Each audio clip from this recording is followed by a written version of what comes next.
दोस्तों, आज मैं आपसे एक ऐसे विषय पर बात करने जा रही हूँ जिसके बारे में लोग सबसे ज़्यादा सोचते हैं, लेकिन पूछने में शर्माते हैं।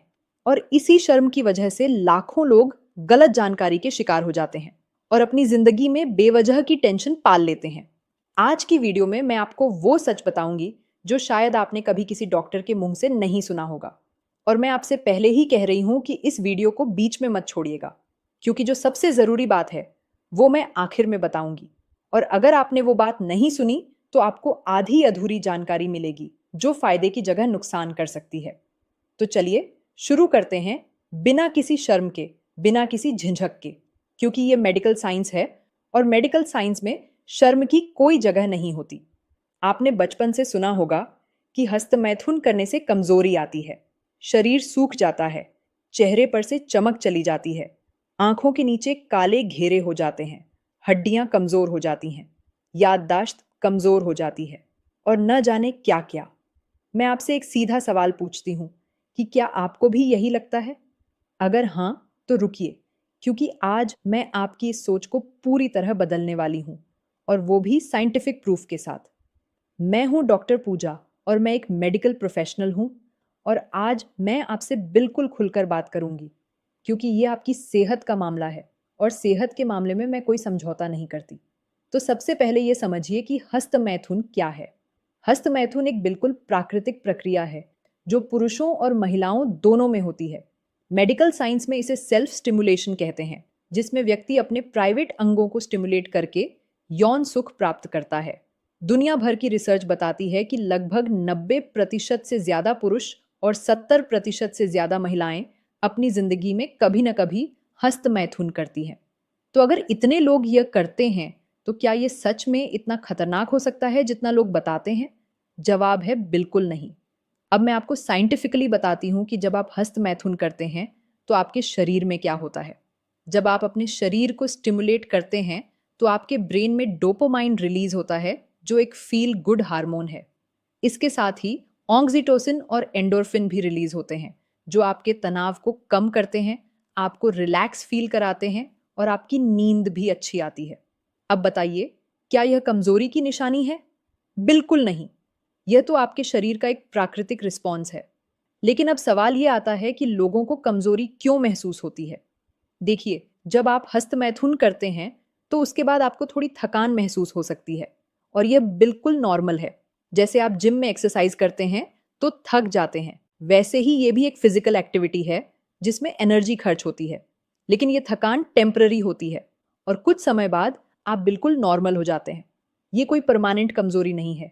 अब मैं आपको वो बात बताती हूँ जो बहुत कम लोग जानते हैं। जो लोग कहते हैं कि वीर्य बहुत कीमती है और एक बूंद वीर्य बनाने में 40 बूंद खून लगता है, तो मैं आपको बता दूं कि यह पूरी तरह गलत है। मेडिकल साइंस में ऐसा कोई प्रूफ नहीं है। वीर्य प्रोस्टेट ग्लैंड, सेमिनल वेसिकल और अन्य ग्रंथियों से बनने वाले फ्लूइड का मिश्रण है, जिसमें फ्रक्टोज, प्रोटीन एंजाइम और स्पर्म होते हैं। ये शरीर में लगातार बनता रहता है, और अगर आप हस्तमैथुन नहीं भी करें तो ये नाइटफॉल यानी स्वप्न दोष के जरिए बाहर निकलता है। तो ये कोई ऐसी चीज नहीं है जो एक बार खत्म हो गई तो दोबारा नहीं बनेगी। अब आते हैं सबसे जरूरी बात पर, जो मैंने कहा था कि आखिर में बताऊंगी। देखिए, हस्तमैथुन अपने आप में कोई बीमारी नहीं है और न ही यह कमजोरी का कारण है, लेकिन हर चीज की एक सीमा होती है। अगर कोई व्यक्ति दिन में कई कई बार हस्तमैथुन करता है या इसकी लत लग जाती है, तो यह जरूर समस्या बन सकती है। इसे मेडिकल भाषा में कंपल्सिव सेक्सुअल बिहेवियर कहते हैं और इसका इलाज जरूरी है। लेकिन सामान्य तौर पर हफ्ते में 2 से 3 बार हस्तमैथुन करना पूरी तरह सेफ और नॉर्मल है। अब मैं आपको बताती हूँ कि सही तरीका क्या है, क्योंकि गलत तरीके से करने पर कुछ शारीरिक समस्याएं हो सकती हैं। सबसे पहले ये समझिए कि जल्दबाजी मत कीजिए। बहुत से लोग जल्दी जल्दी में करते हैं, बहुत तेज प्रेशर लगाते हैं और बहुत जोर जोर से झटके लगाते हैं, जो बिल्कुल गलत है। जब आप बहुत ज्यादा प्रेशर और स्पीड के साथ करते हैं तो इससे आपके प्राइवेट अंग पर माइक्रो इंजरी हो सकती है, स्किन में इरिटेशन हो सकती है, और सबसे बड़ी बात यह है कि इससे आपको जल्दी डिस्चार्ज होने की आदत पड़ जाती है। जब बाद में आप अपने पार्टनर के साथ होते हैं तो यही आदत समस्या बन जाती है और आपका पार्टनर असंतुष्ट रह जाता है। इसलिए हमेशा धीरे धीरे रिलैक्स होकर करें और जल्दबाजी बिल्कुल ना करें। अब बात करते हैं कि सही तकनीक क्या है। देखिए, पुरुषों में लिंग एक बहुत संवेदनशील अंग है और इसके अलग अलग हिस्सों में अलग अलग सेंसिटिविटी होती है। लिंग का अगला हिस्सा, जिसे ग्लैंड्स कहते हैं, वह सबसे ज्यादा सेंसिटिव होता है। इसके ठीक नीचे एक छोटा सा एरिया होता है जिसे फ्रेन्यूलम कहते हैं, और यह पूरे लिंग का सबसे सेंसिटिव पॉइंट है। जब आप हस्त मैथुन करते हैं तो इस एरिया पर हल्का प्रेशर और धीमी मूवमेंट बहुत ज्यादा प्लेजर देती है। आपको जोर जोर से झटके लगाने की जरूरत नहीं है, बल्कि हल्के और लयबद्ध स्ट्रोक्स ज्यादा बेहतर होते हैं। एक और बहुत जरूरी बात जो मैं बताना चाहती हूँ वो यह है कि लुब्रिकेशन का इस्तेमाल करें। बहुत से लोग बिना किसी लुब्रिकेंट के ड्राई हैंड से करते हैं, जिससे स्किन में फ्रिक्शन होता है, रेडनेस आती है और कभी कभी स्किन छिल भी जाती है। इसीलिए हमेशा वाटर बेस्ड लुब्रिकेंट का इस्तेमाल करें। अगर लुब्रिकेंट उपलब्ध नहीं है तो कोकोनट ऑयल भी इस्तेमाल कर सकते हैं, लेकिन पेट्रोलियम बेस्ड प्रोडक्ट्स बिल्कुल इस्तेमाल ना करें। अब आते हैं पार्टनर वाली बात पर। देखिए, जब आप अपने पार्टनर के साथ इंटीमेट होते हैं तो वो एक्सपीरियंस हस्त मैथुन से बिल्कुल अलग होता है। हस्त मैथुन में आप सिर्फ फिजिकल स्टिमुलेशन पर फोकस करते हैं, लेकिन पार्टनर के साथ इमोशनल कनेक्शन भी होता है। अगर आपने हस्त मैथुन में बहुत ज्यादा प्रेशर और स्पीड की आदत बना ली है तो पार्टनर के साथ आपको उतना प्लेजर नहीं मिलेगा, क्योंकि पार्टनर का शरीर उतना प्रेशर नहीं दे सकता जितना आपका हाथ दे सकता है। इसे मेडिकल भाषा में डेथ ग्रिप सिंड्रोम कहते हैं। इसीलिए हमेशा हल्के प्रेशर के साथ करें, ताकि जब आप अपने पार्टनर के साथ हों तो कोई दिक्कत ना आए। एक और बात जो बहुत कम लोग जानते हैं वो यह कि हस्त मैथुन के कुछ फायदे भी हैं। जी हाँ, आपने सही सुना। रिसर्च बताती है कि नियमित हस्त मैथुन से पुरुषों में प्रोस्टेट कैंसर का खतरा कम होता है। हार्वर्ड यूनिवर्सिटी की एक स्टडी में पाया गया कि जो पुरुष महीने में 21 बार या उससे ज्यादा इजैकुलेट करते हैं, उनमें प्रोस्टेट कैंसर का खतरा 33% तक कम होता है।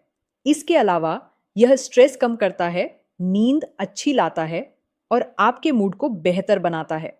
महिलाओं में भी हस्त मैथुन बिल्कुल नॉर्मल है और इसके बारे में बात करने में कोई शर्म नहीं होनी चाहिए। महिलाओं में क्लिटोरिस सबसे सेंसिटिव अंग है, जो वजाइना के ऊपरी हिस्से में होता है, और इसमें 8000 से ज्यादा नर्व एंडिंग्स होती हैं, जो पूरे शरीर में सबसे ज्यादा है। महिलाओं में हस्त मैथुन से पीरियड क्रैम्प्स में राहत मिलती है, पेल्विक फ्लोर मसल्स मजबूत होती हैं और सेक्सुअल सेटिस्फैक्शन बढ़ता है। बहुत सी महिलाएं अपने पार्टनर के साथ ऑर्गेज्म अचीव नहीं कर पाती, और इसकी एक बड़ी वजह यह है कि उन्हें अपने शरीर के बारे में पता ही नहीं होता कि कौन सा एरिया उन्हें ज्यादा प्लेजर देता है। हस्त मैथुन से आप अपने शरीर को बेहतर समझ पाते हैं। अब मैं आपसे कुछ मिथक तोड़ती हूँ। पहला मिथक, हस्त मैथुन से अंधापन आता है। यह पूरी तरह झूठ है। दूसरा मिथक, हस्त मैथुन से बाल झड़ते हैं। यह भी गलत है। बाल झड़ने का कारण जेनेटिक्स, हार्मोनल इम्बैलेंस और न्यूट्रिशन की कमी है। तीसरा मिथक, हस्त मैथुन से लिंग छोटा हो जाता है या टेढ़ा हो जाता है। यह भी पूरी तरह गलत है। लिंग का साइज जेनेटिक्स पर निर्भर करता है और हस्त मैथुन का इससे कोई लेना देना नहीं है। चौथा मिथक, हस्त मैथुन से इनफर्टिलिटी होती है। यह भी गलत है। स्पर्म शरीर में लगातार बनते रहते हैं और हस्त मैथुन से आपकी फर्टिलिटी पर कोई असर नहीं पड़ता। लेकिन एक बात जो मैं बहुत गंभीरता से कहना चाहती हूँ वो यह है कि अगर आपको लगता है कि हस्त मैथुन आपकी लत बन गई है, आप इसके बिना रह नहीं पाते।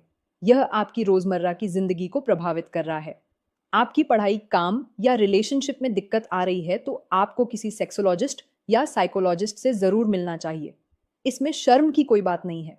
अंत में मैं यही कहूंगी कि हस्त मैथुन एक प्राकृतिक प्रक्रिया है और इसमें शर्मिंदा होने की कोई जरूरत नहीं है। बस सीमा में रहें, सही तरीका अपनाएं और किसी भी तरह की गलत फहमी से बचें। अपने शरीर को समझें, अपने शरीर का सम्मान करें और हमेशा सही जानकारी पर भरोसा करें, न कि अफवाहों पर। अगर आपको यह वीडियो पसंद आई तो इसे लाइक करें, शेयर करें और चैनल को सब्सक्राइब करना न भूलें।